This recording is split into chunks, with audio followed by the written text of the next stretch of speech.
परसबागेतील भाज्या तोडायला जाऊया. चला आपण भोपळा तोडूया. चला आज आपण परसबागेतील मिरच्या तोडूया. भातामध्ये मिरच्या टाकल्याने भात एकदम झणझणीत होतो. हे पहा मित्रांनो, आमच्या वर्गातील मुली फुलझाडांना पाणी घालत आहेत. हे पहा मित्रांनो, या दोघी मुली परसबागेची स्वच्छता करत आहेत. या गुलाब झाडाला बघा किती सुंदर फुल आलेलं आहे.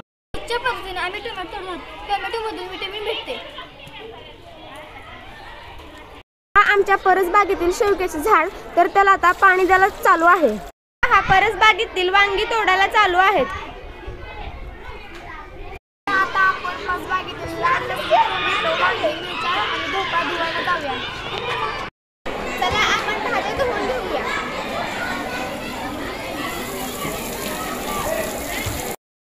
चला मित्रांनो, परसबागेतील भाज्या धुवून झालेल्या आहेत. चला आपण आता पोषणाहाराच्या खोलीकडे जाऊया.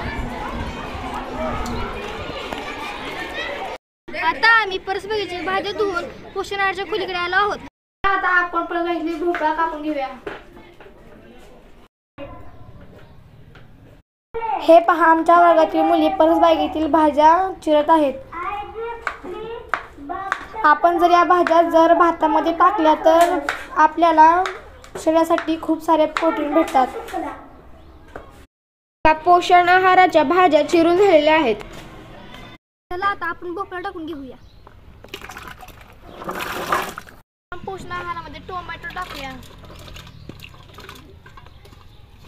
वांगे, मिरच्या.